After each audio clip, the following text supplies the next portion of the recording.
What's up, guys? I'm going to answer 10 questions here about starting my own business and kind of the process of quitting one's job and working for yourself. I have 10 questions in front of me that all came through email, and rather than sitting and typing forever, I figured I'd shoot this quick video, post it, and because I get a lot of business questions as well as fitness questions, I thought that maybe some of you would find this information valuable or interesting. All right, let's get right into it. Number one, when you started your blog, did you just start to start, or did you have a clear plan when you published your first post? I definitely did not have a clear plan. I started writing because I had things that I wanted to say. And I had journaled in the past, like just kept a running Word doc of like thoughts or quotes I liked or inspiring things, and I guess that kind of turned into a blog. So the short answer is I started just because I wanted to start writing. I think 3 of my 5 first posts ever were not about fitness. One was about achieving your goals, one was about Adrian Peterson, one was about death being an important motivator. But yeah, I started because I wanted to write. 2, did you go into business knowing you would do online training, or did you just want to blog and that was a side effect of the potential room or growth in doing so? What came first, the training or the writing? Well, the training came first because I was training myself and I was working out with friends and like training friends for fun and helping my sisters and family members with fitness stuff. That had been an integral part of my life since high school. When it came to training versus like online coaching versus writing came first. I didn't have any plan to do online coaching. I just wrote because, like I said, I wanted to write. I saw these guys, John Romanello and J.C. Dean were the first 2 that I came across back when I was working in accounting, and I realized these dudes wrote about fitness and somehow made a living doing that. That was their full-time job. And once I dug a little bit, I realized that they sold products and offered online coaching services and did some other things that we'll get into to make money. And the realization that that could be a job kind of blew my mind. Like it just seemed awesome. It seemed like something I was interested in pursuing. So did I plan on doing online training when I started writing? I guess I did. When I put my blog up, I had a coaching page, I guess you would call it, when really it was like, hey, if you want help designing a training program, send me an email, and for like $50 you can tell me about yourself and I'll design a training program. And I think I had maybe 2 people in the first 3 months do that, which eventually turned into coaching, but for the first 6 months I was just writing essentially. Number 3, I'm going to assume you make the bulk of your income from coaching clients. If you weren't coaching, what would you be doing to bring home the bacon? Or maybe that's not anything you've considered. It's definitely something I've considered. Yes, 100% of the money I make comes from coaching. What you need to realize is that I have one very high-end client, Gary Vaynerchuk, who I travel with and train him every day in person, go on his family vacations, make sure he eats egg whites when he's supposed to eat egg whites, and he's a CEO and internet celebrity and extremely wealthy dude. So I make a good chunk of money there, and then I also make money in my online coaching program. But there are a bunch of ways to make money in the fitness industry. I think I have a post in draft about this that I should talk about, but you can help people, right? And they pay you to help them. You can do that in a one-on-one coaching program. You can do that in a group coaching program for a lower price point, and you can help more people. They get less attention, etc. You can write books, or you can write information products that you sell to people, workout programs that you sell to people. basically selling either your services or some kind of information that you created, that could be a course, that helps people achieve their goals. Fat loss, muscle gain, like in my part of like what I do in fitness, that's what I'm good at, and so I guess that's the result that I sell. There are other ways people make money in fitness. You can, and I'm speaking strictly online right now, right? I think the personal training in the gym model or starting a gym model is a little bit more obvious to people, a little bit more traditional. You can sell things, right? So I could create a foam roller and I could sell foam rollers. You can create like other myofascial release devices, balls, like this tiger ball that I have over here. I'm trying to think of other like non-supplement, because we're going to get into supplements, things that you can sell.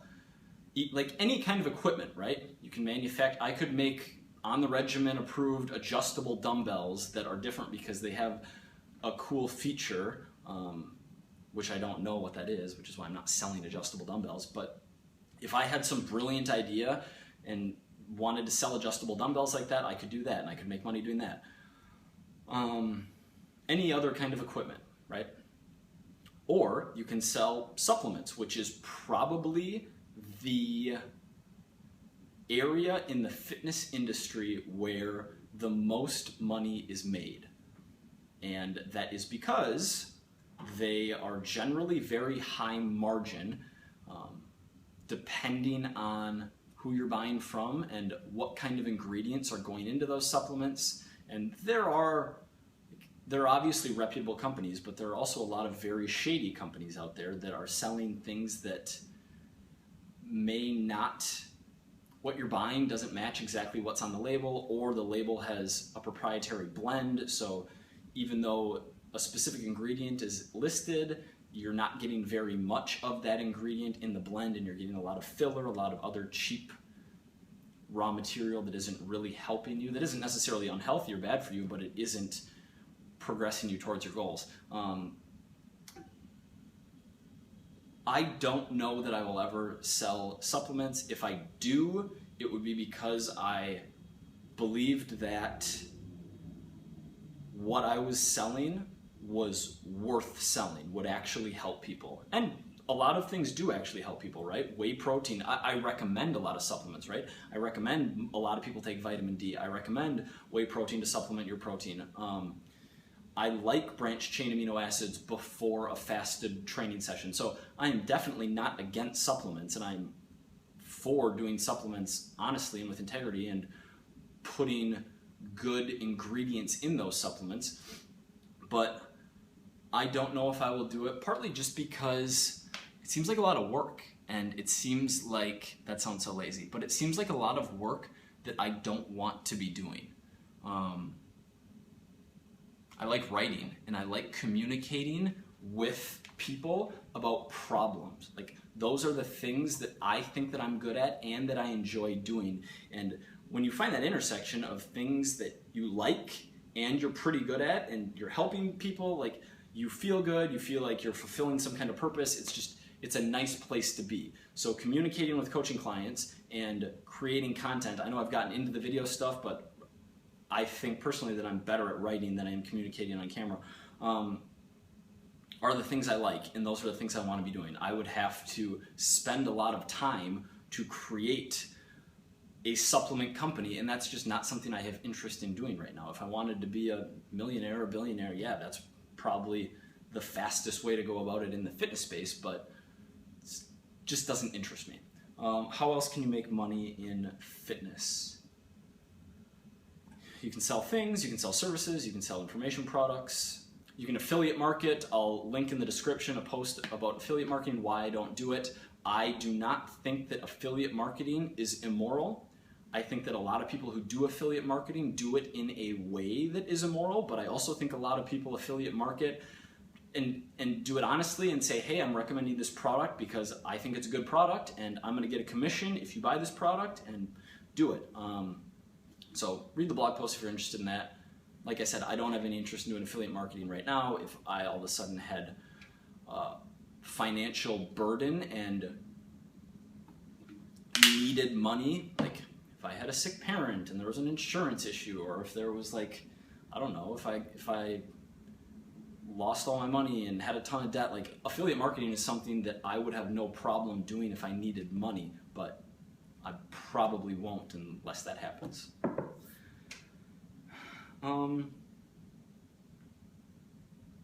So yeah, like writing a book is something I could see myself doing in the future, and selling a normal priced, like a $10 or $15 hardcover book, whether I went traditional publishing route or self-publishing route, that is something I could see myself doing that is a revenue stream different than coaching.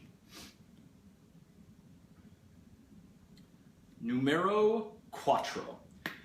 Did you have a solid grasp of technology when you started your blog, or did you have a lot of learning to do, not only in terms of posting, writing, but site design, SEO, marketing, tactics, etc.? No, I did not have a solid grasp of technology at all. I mean, I'm 28 years old, and it's 2015, so I grew up with the internet, basically, which I would say puts me at an advantage to someone who has never done anything tech-related and is 65 years old. However, I didn't have any knowledge of tech.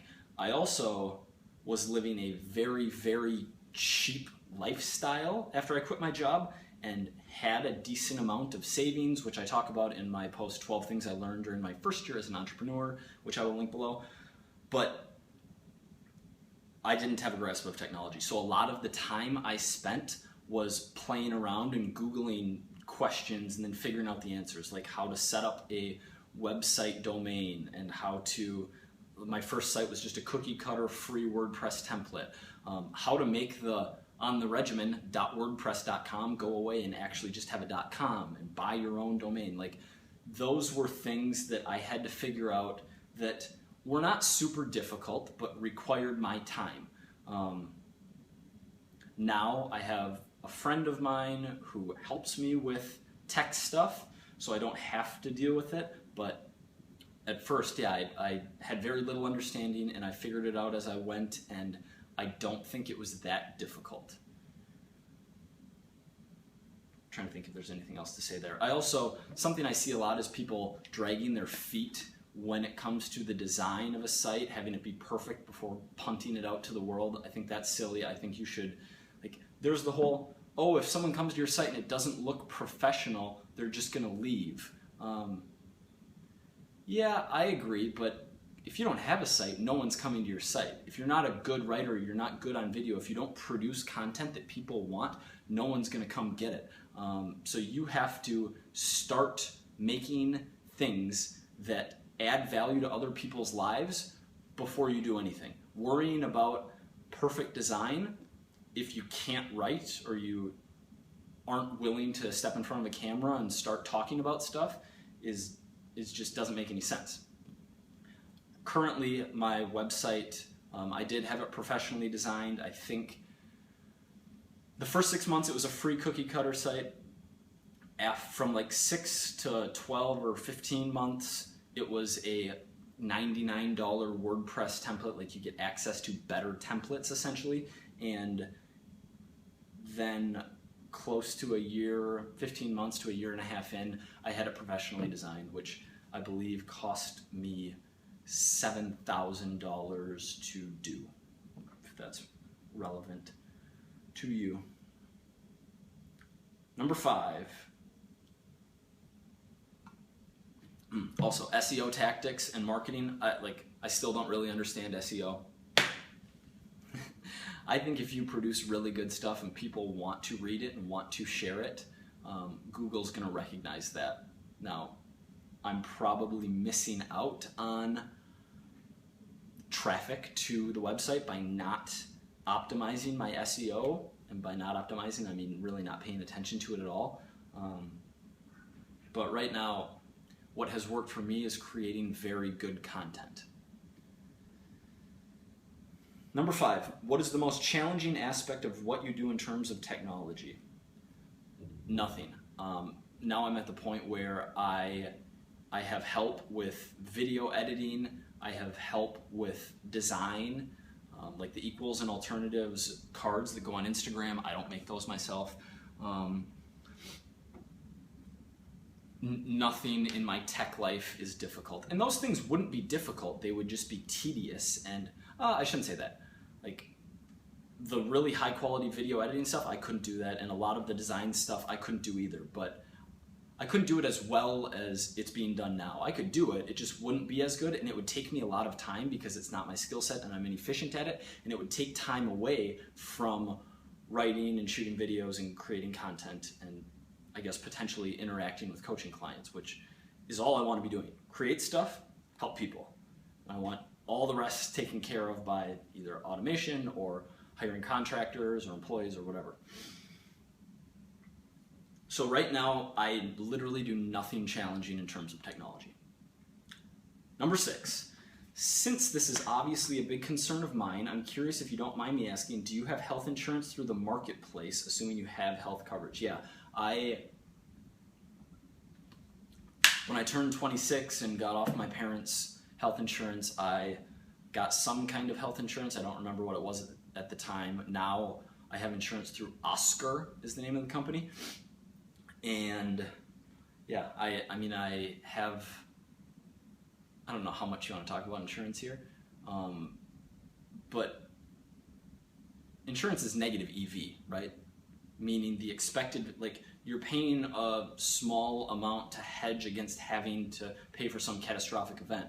But if you ran your life through a simulator 1,000,000 times, the average cost of catastrophic events per lifetime is going to be less than the total costs of what you pay for insurance. Otherwise, an insurance company just simply couldn't exist. It wouldn't be a profitable model. So you're paying to hedge future risk. Now, obviously, it's smart because you want to hedge against those future risks, but I think I chose one of the highest deductible, lowest price point, like low maintenance health insurance options. So check out Oscar. I believe it's just OSCAR, and super user-friendly website. You can check that out. But the whole I don't want to leave my job because the benefits. It's like you're not getting real. When you compare the benefits, I shouldn't say that. There are a lot of benefits, and it depends on the job. But when you compare the cost of unhappiness of doing something you don't want to be doing versus a 1.5% match on your 401k or covering your health insurance, which I think I pay $180 a month for health insurance. And yeah, it's a nice perk to have that paid for, but people make it out to be people make out benefits to be as important as the salary. I have salary and benefits. It's no, if you have benefits, then for almost every job, your salary is going to be a much more significant piece of that equation than the benefits. And more significant than any of that, in my opinion, is what you're doing and who you're doing it with and how much happiness and fulfillment that brings you. But that's a different soapbox talk. So I have health insurance through Oscar. 7, again, this is also a big concern for me. How have you managed retirement planning? I'm never going to retire. I'm absolutely not going to retire. I've seen what retirement does to people. When your mind stops creating shit, you have to consume more stuff.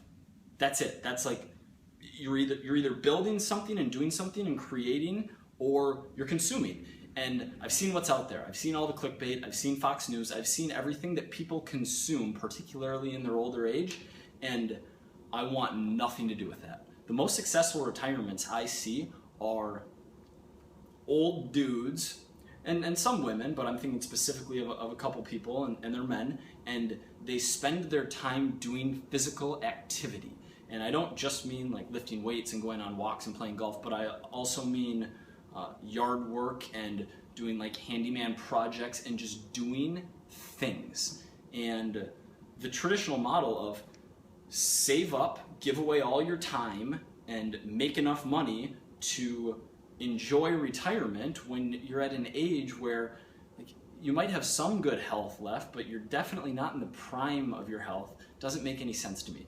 I like work. I have found work I like. If this somehow went away, I would try to find other work I like. And I don't plan on ever not working. That really probably doesn't answer your question. So what I will say is that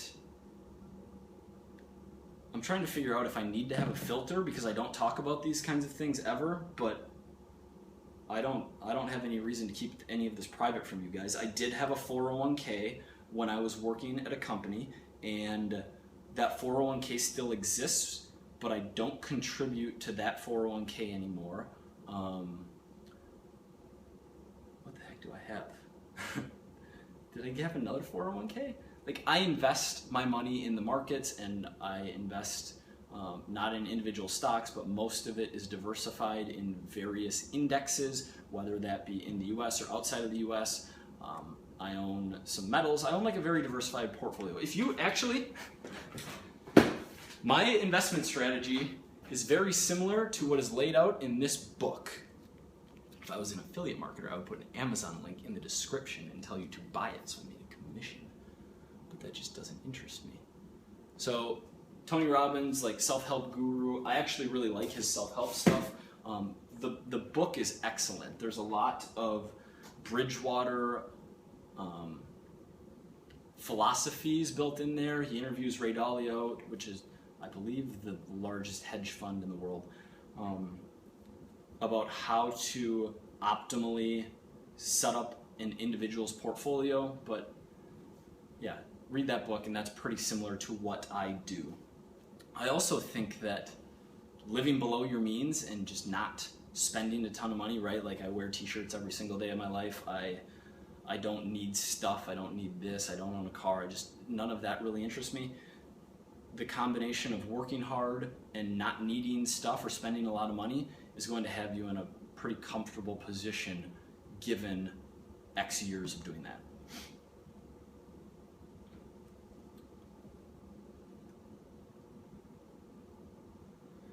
Eight, it seems easier to think of the pros of working for yourself. Yeah, you're absolutely right, especially if someone's selling a $1,999 ebook course that teaches you how to quit your job and be free and happy and never have to work a day in your life. But what would you say are the top cons of working for yourself?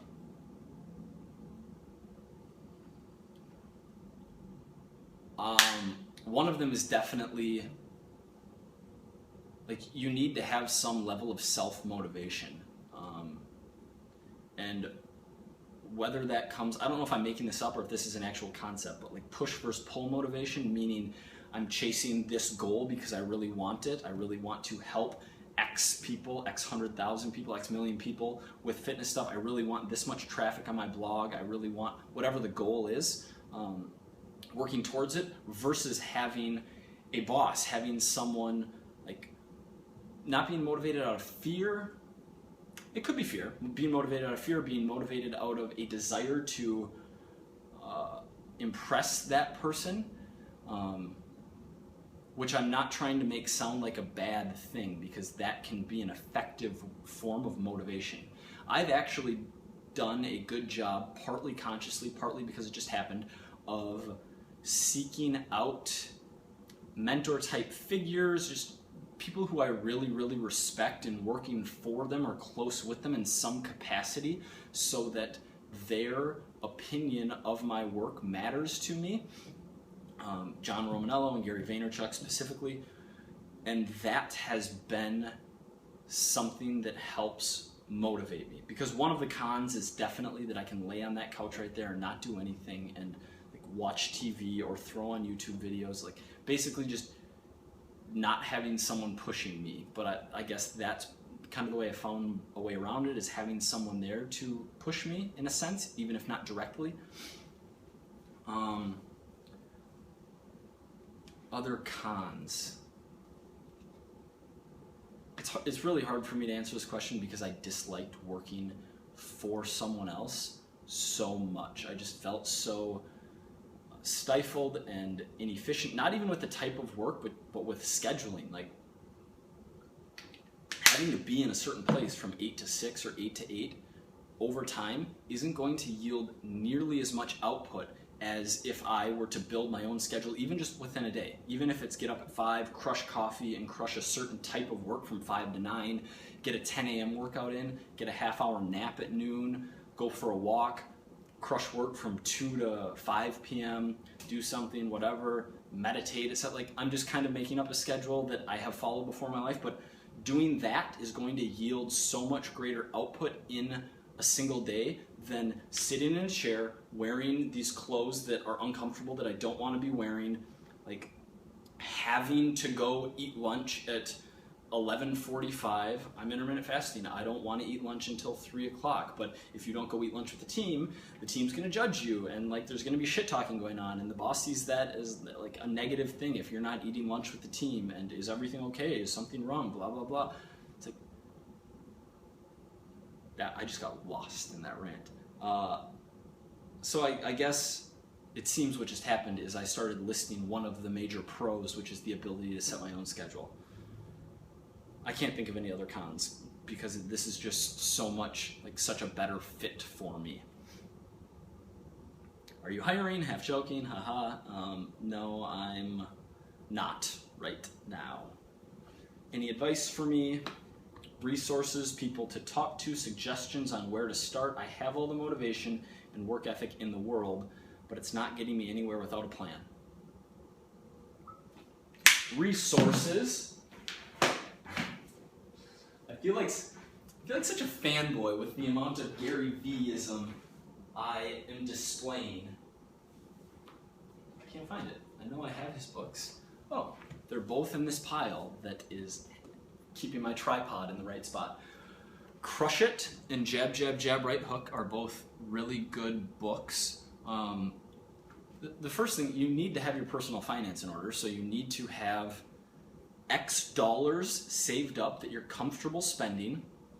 You need to plan for what you can realistically live off per month, and that will tell you how long you can continue before you have to get a job and get a secure income. Other resources, people to talk to. Talk to people you respect. I talk to my mom and my dad both many, many times about how unhappy I was with the job I was working, and like running my plan by them, engaging their reaction, and just like getting it out in the open and out of my head and trying to work through, even if they didn't give me direct feedback, it just helped me articulate and create a plan. Start doing what you want to do on the side. Like, rather than quit, if you can, keep working and keep that income, but spend your evenings or your early mornings or your weekends working on whatever that side hustle, whatever it is you want to be doing is. Start doing that. And I know many people don't know what they want to be doing. How do I find my passion? How do I know if what I'm doing is the right thing for me?